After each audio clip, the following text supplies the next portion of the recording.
ዓለምን በመዳፉ የጨበጠ የፈጠረን ጌታችን አምላካችን መድኃኔ ዓለም ኢየሱስ ክርስቶስ ነው። ጌታችንና አምላካችን መድኃኔ ዓለም ኢየሱስ ክርስቶስ በተለያዩ የቅዱሳት መጻሕፍት ላይ ምን አለ መሰላችሁ? አዎ በመጽሐፍ ቅዱስ ላይ በእኔ ያመነ እኔ የማደርገውን ያደርጋል፣ እኔ ከማደርገው በላይም ያደርጋል አለ። በሌሎች ቅዱሳት መጻሕፍት ላይ ማለትም በድርሳነ ማህያዊ፣ በድርሳነ መድኃኔ ዓለም፣ በገድለ አቡነ መብዓ ጽዮን፣ በገድለ አቡነ እስትንፋሰ ክርስቶስ ላይ ደግሞ ምን አለ መሰላችሁ? የሞቴን መታሰቢያ አቅሙ በፈቀደው መልኩ የሚያደርግ ሰው በሙሉ እኔ የማደርገውን እኔ የምፈጽመውን ይፈጽማል አለ።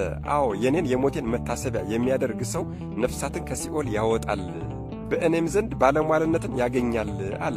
አዎ ወዳጆቹን ከመላእክት ቅዱስ ሚካኤልና ቅዱስ ገብርኤል፣ ከጻድቃን አቡነ ገብረ መንፈስ ቅዱስና አቡነ ተክለ ሃይማኖት፣ ከሰማዕታት ደግሞ መጥምቀ መለኮት ቅዱስ ዮሐንስና ቀዳሜ ሰማዕት ሊቀ ዲያቆናት ቅዱስ እስጢፋኖስ ናቸው አለ።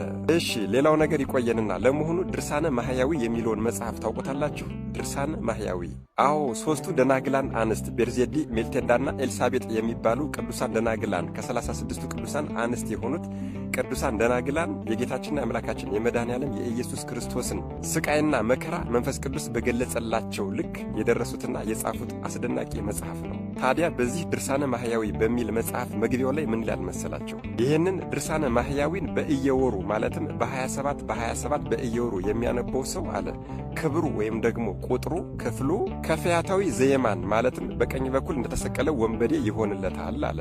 በእየቀኑ የሚያነበው ሰው ያም ባይሆን ደግሞ ሮብና አርብን እያሰበ የጌታችንን ይህንን ድርሳነ ማህያዊ የተባለውን መጽሐፍ የሚያነብ ሰው ደግሞ ክፍሉ ጌታችንና አምላካችን መድኃኔ ዓለም ኢየሱስ ክርስቶስን ገንዘው ከቀበሩት ከዮሴፍና ከኒቆዲሞስ ጋር ከነሱ ጋር ነው አለ። እጅግ በጣም ይገርማል። በቀን 7 ጊዜ ድርሳነ ማህያዊን የሚጸልይ የሚያነብ ሰው ደግሞ ክፍሉ ክብሩ ቁጥሩ ከቅዱስ ዮሐንስ ወልደ ነጎድጓድ ጋር ነው አለ። እጅግ በጣም አይገርማችሁም?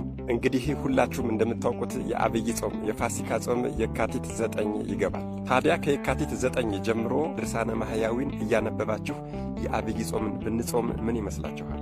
አዎ በዚህ በአብይ ጾም እጅግ በጣም ብዙ ቪዲዮዎችን እንሰራለን ብዬ አስባለሁ። ነገር ግን ድርሳነ ማህያዊን ካሁኑ ቀድማችሁ ገዝታችሁ መዘጋጀት እንዳለባችሁ ግን ይሰማኛል።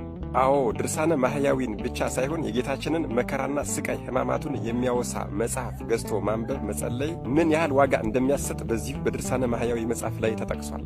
ታዲያ በመጸለይና በማንበብ ብቻ የፈያታዊ ዘየማንን የቅዱስ ኒቆዲሞስና የቅዱስ ዮሴፍን የቅዱስ ዮሐንስ ወልደ ነጎድጓድን ክብርና ጸጋ የምናገኝ ከሆነ በዚህ በአብይ ጾም አይደለም ሁሌም ቢሆን በሕይወት ዘመናችን ይህንን ቅዱስ መጽሐፍ ገዝተን ማንበብና መጸለይ እንዳለብን ይሰማኛል። ለሁሉም ሰው እንዲዳረስ የተለመደው ትብብራችሁ ኮፒ ሊንክ ማድረግ እንዳይረሳ እላለሁ። መድኃኔ ዓለም ኢየሱስ ክርስቶስ አስተዋይ ልቦናና ሰሚ ጆሮን ይስጠን። አሜን። ይቆየን። አለልኝ አባቴ አለልኝ ጌታዬ ዘመን የማይሽረው ባለውለታዬ ዛሬ ሌላ ሆኖ